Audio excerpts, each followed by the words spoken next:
I can't even really see myself without my glasses. We're just like two heads. I can see that I have a mouth. I can see that I have eyes. Mm-hmm. That's about it. Can't tell what it all looks like. Well, you're accurate. You do have eyes and a mouth. I'm glad they're still there. Yeah. All right, let's kick this off. Yeah, so we are, as of, 2 hours ago, back from Mexico. We were in Puerto Vallarta. Vallarta. Actually, it's not a rolled R like I just did, just Puerto Vallarta. Yeah. My Spanish accent has gotten so bad again. Yeah, no, and I'm obviously terrible. Yeah, so we just got in from the flight, and we drove home, and we put a pot pie in the oven, and so we're going to do a little podcast. We're going to talk about our gig in Mexico, and take a break to turn the pot pie. Yeah, and all of those things. Hey, surprise, surprise, here we go.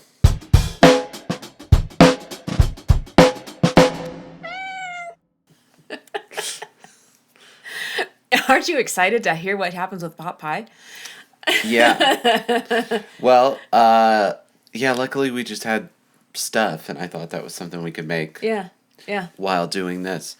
So, So what not? It wasn't really a weekend. I mean, we left on Sunday and got back on today, which is Tuesday. The gig was on Monday night. What a fun time. Overall, it was a really great time. So, little context, we got back to Denver. We got home Friday, not late necessarily, but end of the day. Mm-hmm. And then we were home Saturday, which, I worked on some music stuff, some Eric stuff, and some Lena stuff. But then also there was just I hadn't been home in 2 weeks. So there was house stuff that needed to get done and all those things. And then, Sunday, we headed out to Denver Airport and flew to Puerto Vallarta, Mexico. Nice job. Yeah. Longer flight than I remembered. I think it was because of the direction we were going, because when we came back, it was only 3 hours. Oh. Going down, it was 3:30, 3:45. Interesting. Yeah. So, although, you know what? They can make decisions about how fast they're going, you know. Mm-hmm. Anyway, I got to say, taken all in all, one of the nicest experiences maybe ever. Oh, being at the Hilton Puerto Vallarta? Yeah. Oh my gosh. Yeah. The Hilton all-inclusive outside Puerto Vallarta. Yeah, there we got to the airport. We were running a little late. We were rushed. Brian Stacks was smart enough to get us reservations in one of the restaurants in the hotel, and we just squeaked in. Amazing food all around. Oh my gosh. But when they say all-inclusive, and I had always been like, why would you go do one of these all-inclusive things, blah, blah, blah. They mean all-inclusive. When you're at dinner, it's just some of the fancier things. If you're going to get the lobster, there's a extra charge. But for the most part... The lobster was $150 if you did. Yeah. But I bet it came right out of the ocean right there. Because that hotel was 20 feet from the water. Yeah. It was gorgeous. A great view, beautiful water, great service, excellent food. I mean, whether we went to the buffet or ordered room service you did, or ate at a reservation restaurant, it was all just excellent. And what an experience. And they were so not skimping when they say all-inclusive. They were literally pushing you to be no, just get it. Just get it. See if you like it. Yeah. You don't want an appetizer? Just get it. At lunch, they're you want anything more to eat after we finish? How about a shot? And I'm like, what? It's lunch. Yeah. No. How about a dessert? No. Yeah. No, stop. But, you give in because it doesn't cost anything. I mean, the staff was amazing, and the food was amazing. Excellent seafood. Maybe the best mole I've ever had. Oh, the mole was so I didn't order good. it, but I had some of yours, and then I had some of Julian's at a different meal. And the ceviche was amazing. We had ceviche, which I found out is not raw. Apparently apparently What? the like traditional way of doing it is yes, they cook it in lime juice. So it does cook, but it cooks from the lime juice. But apparently for years now in restaurants they mostly parboil it Oh. because it gives them a much more consistent Okay. product. Okay. And then they still marinate it in the lime juice. Yeah, okay. But they basically like, because the different pieces of fish are different sizes and the different Okay. shrimp are different sizes. So like, Yeah. you know, if you're doing it the old fashioned way, like the smaller pieces get tough. But if you just like Oh, interesting. flash boil it, get it basically cooked, and then you. Okay. Um, Okay. Anyway, but the ceviche was amazing. The Mexican place we ate at was great. Fancy Mexican food. Yeah. And Now, we didn't have a lot of time to hang out. Some of the band didn't. members came earlier, and some are staying a little bit longer. But we did not. So we just had 2 nights there. So flew in. We had that evening. We had a meal, and then we had the next day was the gig, and Right. sound check was at noon. So that was. It's not like the gig took all day because after sound check, then we had 6 hours or so to hang out. Right. Actually, we had 6 hours to wonder if all of the gear was going to arrive. So that is the biggest part. The biggest part of the story that's the here. headline. So we get to Puerto Vallarta, and we get a notification almost right away when we're at baggage claim that some of the bags were delayed, and what turned out to have happened was that between all of our bags, some of them just literally did not make it onto the plane to Mexico from Denver. And what it happened to be my main bag and Vic's main bag, which had all of my clothes, also all of my gear, Yeah. Your guitar. my entire pedalboard. guitar rig, Yeah. pedalboard, Your costume. costumes. I mean, and the way I Any other clothes. Yeah. I mean, I didn't have underwear, I didn't have socks, I didn't have swimsuit, I didn't have a change of shoes or anything because Yeah. I wasn't planning on that bag getting. Yeah. So, and it was pretty dicey. And it kind of, it kept me from doing some stuff because I was like, I don't want to get unnecessarily sweaty because. Right. You might be living in this clothes for 3 days, and maybe the suitcase doesn't make it, or maybe it makes it after we leave. And we never were able to track it down again. So I was like sort of planning on like I might have to like live in these clothes. So I didn't want to go near the water. Although we went down and walked on the beach, and I got to tell you the way they have it set up, this little bay, kind of bounded by cliffs or mountains or whatever, and just as picturesque as you can imagine something being. Yeah. So we did get to go do that. But I was freaking out all day, and it really, I guess that's overstating it. I wasn't freaking out. We figured out some ways around it. I was going to use Brian's rig. Brian was going to do some different stuff. Maybe just play acoustic the whole time, which for that kind of music he could do. And we had it set up, and it was going to be pretty good. And but you always want your sounds. I mean, those sounds are pretty carefully crafted and curated, and I rebuilt some sounds on Brian's pedal, but I didn't get a ton of time to make noise. Right. Yeah, And we wanted to put our best foot forward, and absolutely. it was obviously a very expensive corporate Yes. party. I mean, there were a lot of people being flown in from all over the country. It was more than half the people in the hotel were at this party. Sure. They set up an enormous stage and flew the PA just for our show, and then they took it down. Starting immediately after our show, they took it down and started assembling a different, some kind of structure for the next night. We could hear them at 3:30 in the morning, like assembling this structure. Pang, pang, Yeah. pang. It did wake me up.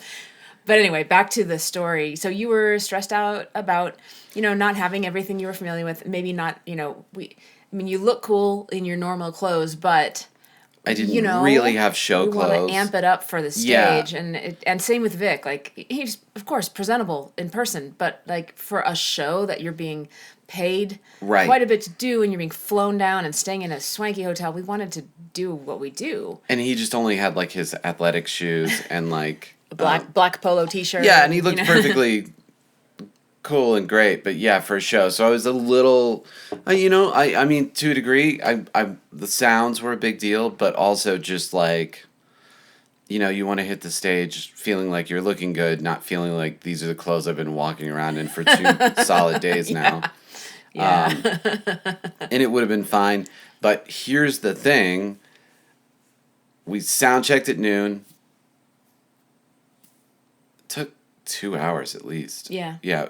Long sound check. And then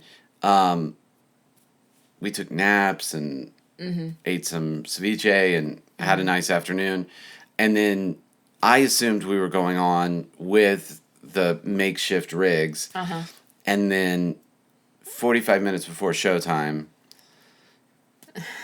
I guess Vic got a call. Yeah, they called Vic and said your suitcases are at the front desk. And I had checked at the desk like 2 or 3 times throughout the day. Like, You hey, had by the checked way. like 10 minutes earlier. Like 10 minutes earlier. And they Yeah. were like, no. And anyway, they showed up. So 45 minutes. So I, like, Woo! you took it to the stage. I rushed back down because I was up in the room, like, trying to, like, Yeah. get some sort of outfit together. Like, Out of what you were already wearing. maybe if I put a bandana, like, you know what I mean? I was, yeah. like, trying to do something.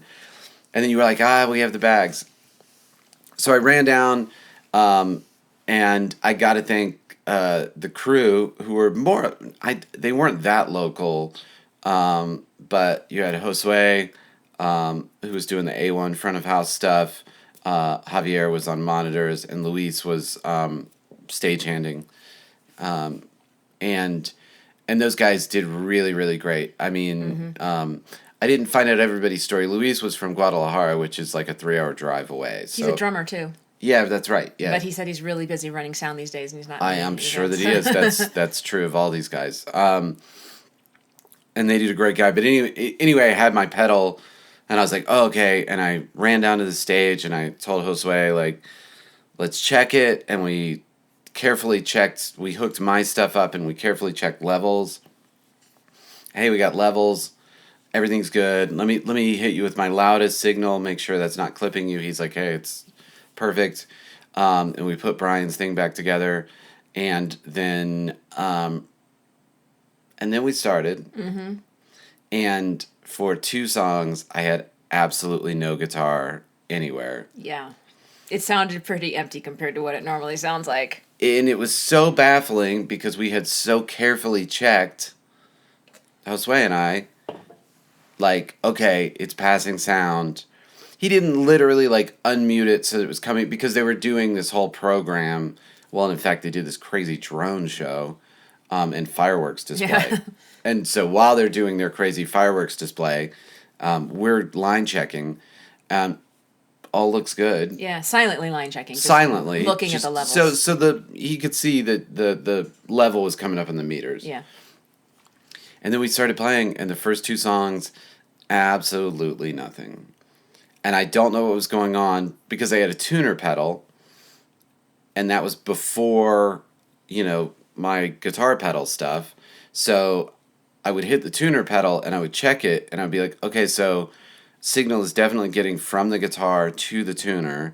So whatever's going wrong is after that. And then I even reached down onto my pedal and switched that over to where I could see, and I was like, oh, so that pedal's getting, so I was just sort of in real time as we're on stage, like troubleshooting, and then something happened and it came on, and I think it was one of those weird sound things that happens occasionally where you're like, well, it started working, so let's not ask too many questions. Yeah. Like, touch nothing. Change nothing. just it's working, so and I was checking that cables weren't pulled out. I mean, all the things you would check. Meanwhile, pretending to perform, because that's the thing. Right. Whether you're making noise or not, you need to be hitting those guitar solos. Like everything's going great. Right. You know what I mean? Like you can't just be like running around being like, oh, I don't have sound. You have to like present like everything's fine. And eventually it will be. And that is exactly what happened. So diving into the show, maybe. So also, incredibly, we were talking about how beautiful the hotel was, where the stage was again maybe 15 steps to the ocean. There Yeah. was like a stone wall, 15 steps, and there was this big courtyard area with maybe, I bet there probably weren't 1,000 people there, but I bet there were No, 1,000. actually, I counted. It was 5 tables by 10, so that's 50 times 10 people at a table. I think 500 people. Okay, Yeah. yeah.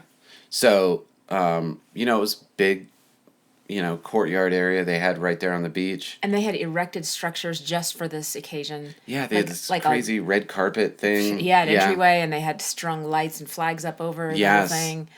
It was quite the party. It Everybody had maracas. They had plastic maracas, probably, swag. Yeah. And so the entire night, there was a nonstop din of maracas being played. Like, not everybody was playing maracas the entire time, but somebody was playing a maraca at some point for every moment of the whole night. And there were a couple points where the dance floor was kind of packed and people were just shaking them.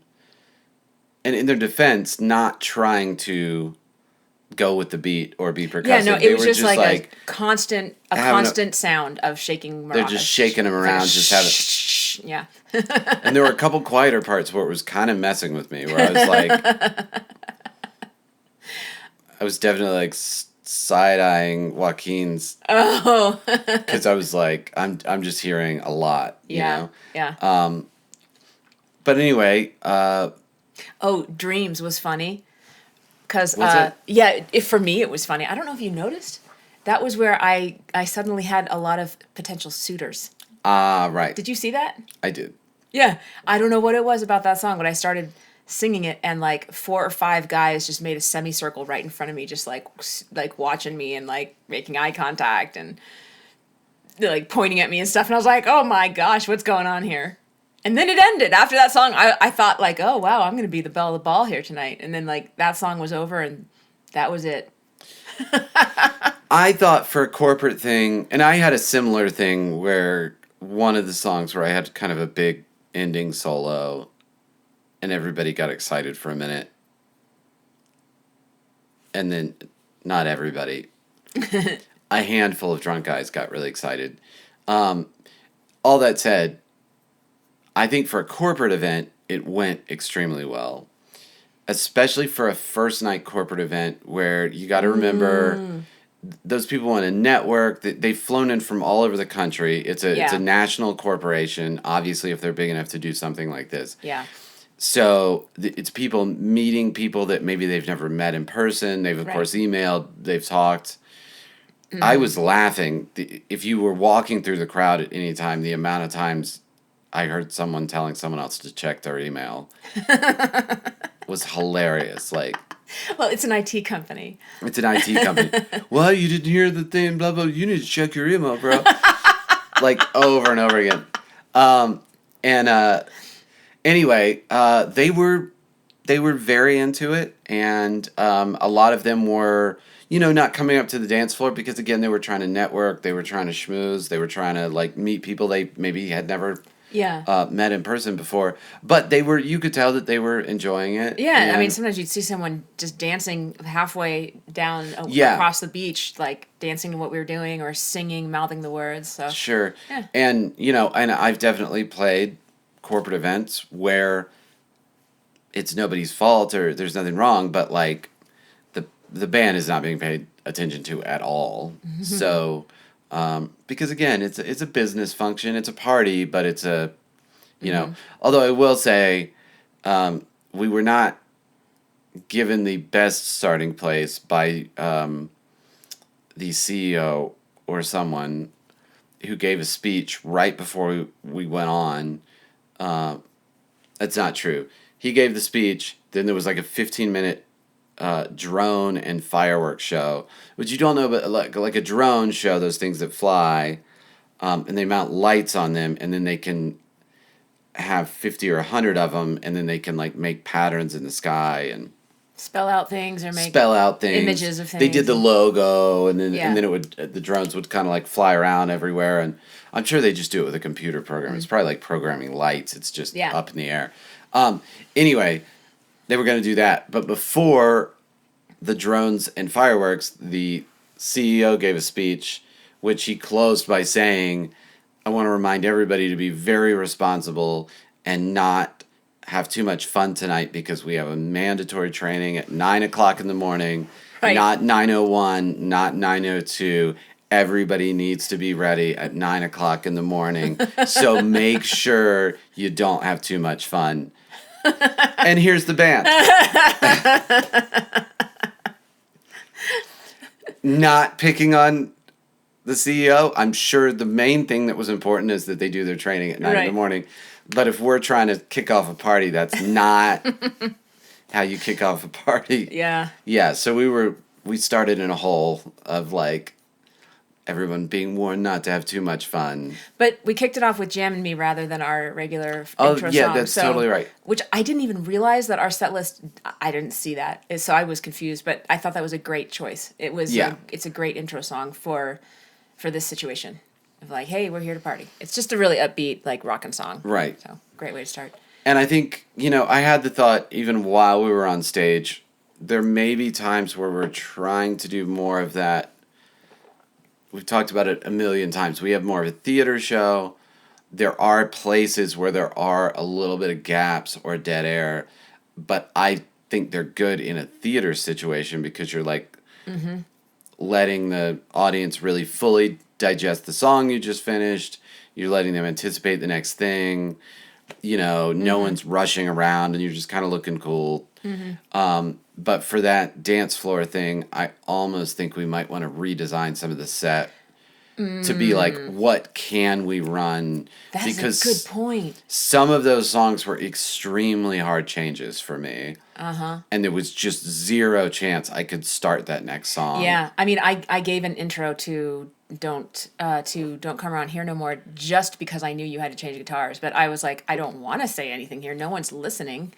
And we've got songs where I can sort of not play the ending, or what I'll do a lot of times is I'll play right up to the ending. It'll be what we call a trash can ending where you hit the last chord and you're kind of like, "Brah." But what I'll do is I will pretend to hit the last chord, hit a mute button, and then I'll run off and change guitars while the band is finishing the song. But not all songs work that way, and so it was songs where I don't have time to like stop at the end, and so I have to play the whole end and then switch a guitar. Yeah.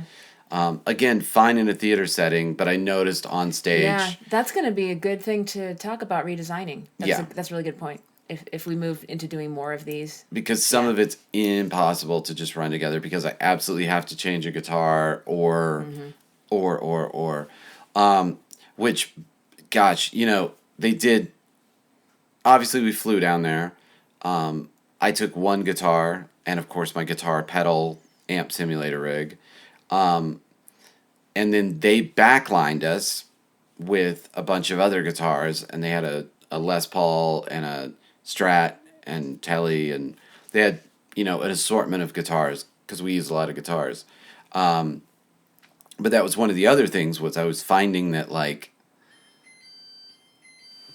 time to check the pot pie. Back in a moment. Back in a moment. Back from changing the pot pie. Yeah, here we are. Changing it, moving around. Yeah. Spinning it. Spinning it. It's going to be good. What I was saying was I was finding that some of those guitars, because they weren't our guitars, were either kind of unplayable, one of them, or they were just not... The pickups and how hot the output was of some of those things was just not working for certain songs. So I'd like pick up a guitar, and we got a little bit of time at sound check to like move through stuff. But again, I did not have my pedal for sound check.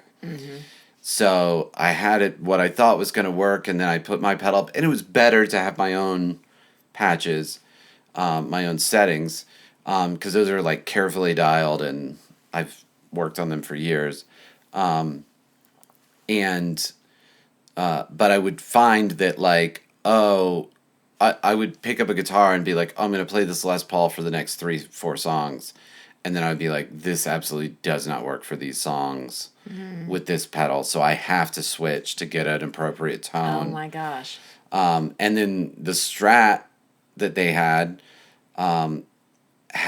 the heaviest strings on it. It had like, they might have been 12s, which if you're a guitar person, I use 9s nowadays, and it might have been 12s, and it felt very much like somebody did not set that guitar up to have 12s on it. It was probably set up for a normal string gauge, Oh. and someone just needed to change strings, and they just Oh. slapped on whatever they had, which was these very heavy strings, because the strings were like so high off the Oh, fretboard, jeez.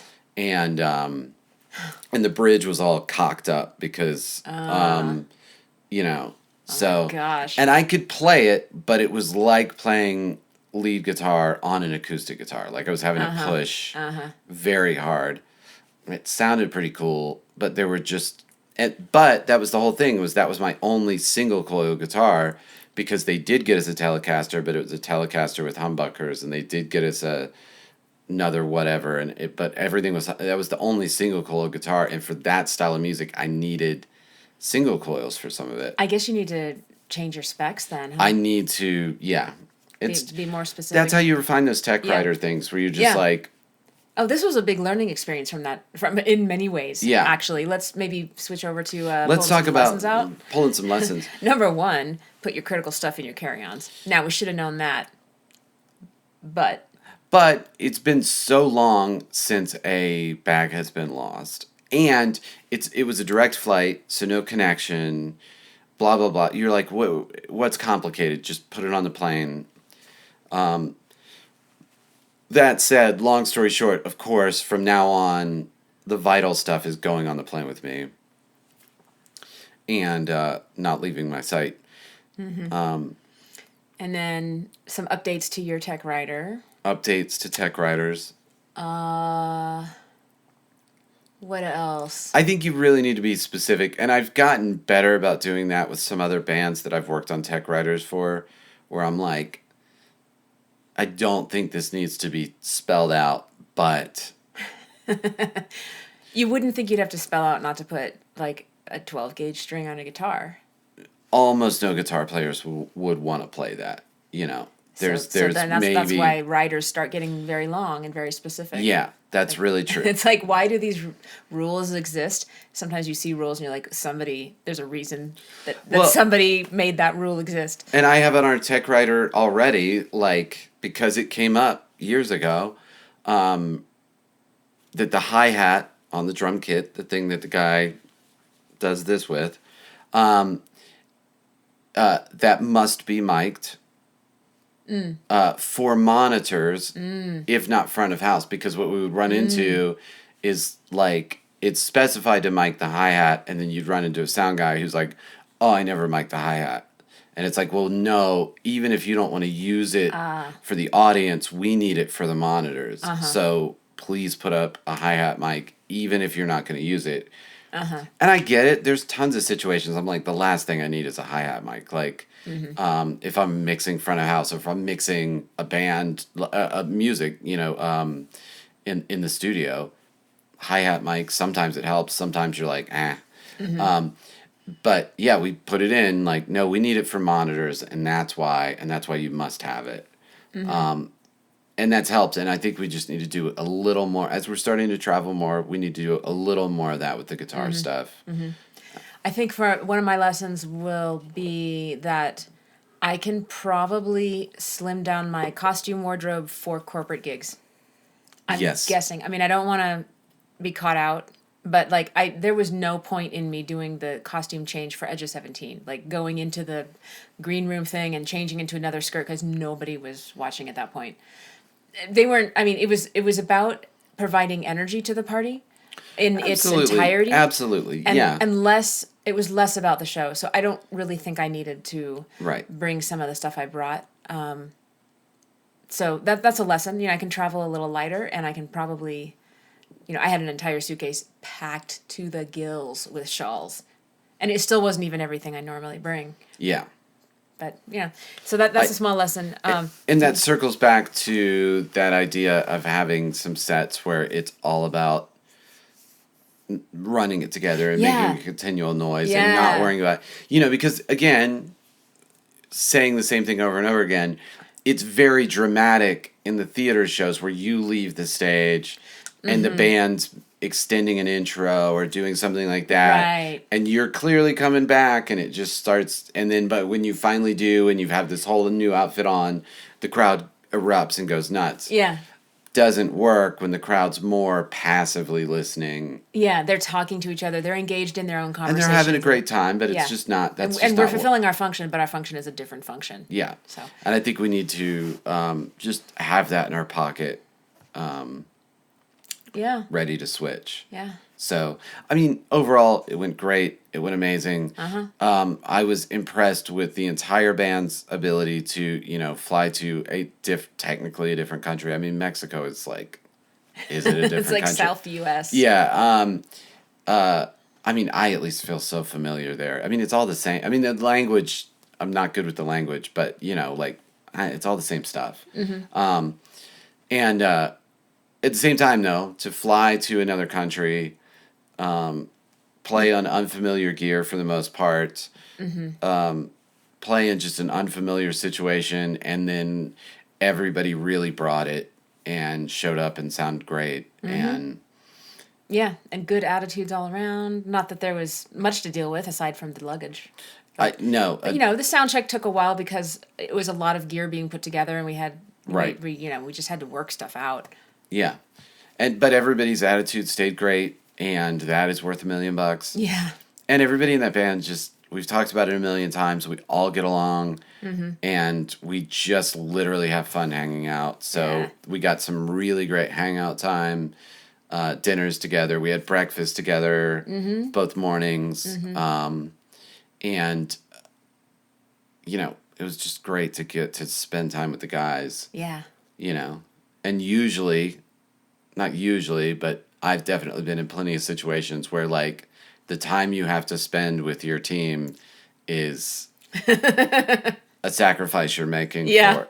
And in this situation, it is so the opposite. We're just No, like, we get to hang out with our best buds it's our best buds. and like go on vacation with them and Yeah. then do some work together. Yeah, It's crazy. it's crazy. And everybody, you know, and I've said this on another podcast, but even with hitting the stage, you know, gosh, that was just last night. I'm not against huddles. I see the point of huddles. I see the point of whatever, but I love that this group has gotten to the point where everybody knows their positions. Everybody knows whatever. It's not like we haven't been talking to each other for 15 minutes and then we just walk up randomly on stage, but we don't make a huge production of. It's just kind of like, all right, time to go, Yeah, time to go. I feel like everybody's energy starts rising at the same time. Like Yeah. when everybody starts putting costumes on, I'm usually the first to start that because it takes me longer. But Right. I feel like we switch from hangout mode to prep mode as a group without talking about it. Right. And then we get into that like entry mode at I don't want to say pre-game, but like there's the rising energy of like, okay, we Right. need to wake up and like get in the mode, and then there's like that simmer that happens before you get on stage, and we all are there together naturally as well. Yeah. And that 5 minutes before showtime and everybody's kind of like a little giddy and like everybody's saying Maybe stuff. pacing a little bit. Pacing. People are saying stuff, but it's like sort of non sequitur. Yeah. Like everybody's in their own little. Yeah. It's not so much of a conversation. It's just people like saying what they're thinking. Yeah, you get that real like energetic thing. Yeah, overall a really great trip. The lost luggage was I could not believe when it arrived. We'd given it up for gone. At least not for that show. yeah. And then 45 minutes to spare. Un- Oh, and the place was a madhouse when the stuff arrived too. Yes. So the suitcases arrived, but all of the conference attendees were also arriving that afternoon and evening, and many of them had been delayed because of the weather that the Midwest and the East Coast were that getting. snowstorm, yeah. So a lot of them were arriving. I mean, the lobby for the check-in was backed up all the way across the lobby and down the hall. I mean, And this it is was like gonna a take them- massive lobby. yeah. It was going to take them probably 2 hours to get everybody checked in because everybody was arriving late. And so in the middle of all this, the suitcases arrive, and Vic is asking the guy, like, can you bring it to the stage? And I'm sure the guy was like, No, I'm a little busy right now. Yeah. So, but he did. We met him and grabbed the stuff, and I gave him a nice tip. But yeah, I was so pleased to call you and tell you that your stuff had arrived. Oh my gosh. Like I was literally like trying to piece together Yeah. like maybe this kind of looks like a show outfit. If I roll up the sleeves instead of having them down where I they was were, literally doing that. Like, yeah. And it's funny because, you know, with a certain type of show, the outfits are a little bit of, I don't want to say armor because that implies that, like, you're like fighting people or something because we're not. People are very on board with what's going on. But you do feel like some comfort in Yes. like, yes, you know, I look the part, yeah. so now I'm just going to So go do now, the part. now I can be my alter ego. Yeah, exactly. And if you're dressed in the clothes you've been wearing, you have a lot of trouble putting on that alter ego. Well, and you know, it's one of my weirdo superstitions that I do not like to, like, you don't wear your stage clothes on stage until Right. you're going on stage. I go way out of my way to, like, sound check. I go out and, like, tech the stage before most shows, all that stuff. I make sure I'm not wearing my stage clothes. Like, because, like, you should only have those stage clothes on when Yeah. you know. And of course that was not an option until 45 minutes before the show. Yeah. And then your stage clothes became, well, then your daily clothes, which had become your stage clothes, could become your daily clothes again. Yeah, and then I could go back to that. And then of course, because I had my swimsuit and flip flops and stuff, we went and walked on the beach this morning, and actually like strolled around in the water, and It was warm. it was warm. It was really nice. Yeah. Yeah. Anyway, there may be some all-inclusive hotel vacations. I never thought I would enjoy it. It is so nice not having to think one single second about anything and Yeah. Yeah. just Same for here. a like veg out, like let's just vacation and not need to make decisions or travel or what do we eat. There's options everywhere and like, Yeah. you know, and the food was out of this world. It really was. The Yeah. best papaya I mean the fruit was great. Oh, the fruit was so great. You know what I mean? Like even down to the fruit was really good. Yeah. You know? Yeah. Such a oh my gosh. Well, we had a great trip and thanks for listening to us. I guess we should say we are sponsored by Hilton. The Hilton Puerto Vallarta. Yeah. Yeah. It's really nice Hilton of them. Vallarta, I would definitely consider going. We were lucky enough to not have to pay for any of it, so that might. Yeah. We don't know how expensive it is. Yeah. But we just, boy, we had a great time. I absolutely was reminded of how much I love Mexico. And the people are so nice and. We'll just have to go back every year. Yeah, I think we just, you know, need to, and of course the food and yeah, we had a really great time. And yeah, I guess we'll close it down there.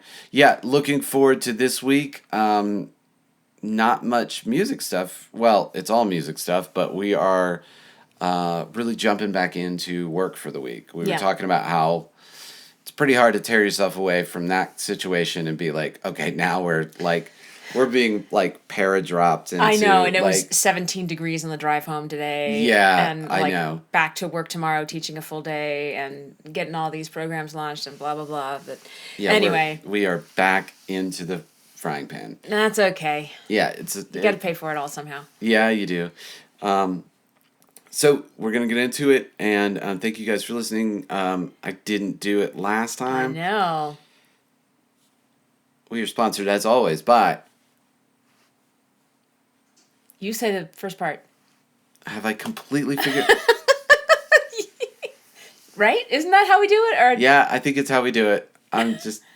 maybe I'm wrong. I don't know. I'm a hack and a fraud. We're sponsored by Performance High. Voice and Music Studio. That's how it goes. That's what I Jeez thought. Louise. Okay, guys. It's been a long bunch of days. Yeah. It's been a long few weeks. And Lots of travel. we're home now, and everything's Yay. great. And thank you so much. And I guess Mexico, we'll see you again soon. Yeah, Happy New Year, you guys. Happy New Year. See you. See ya. Bye.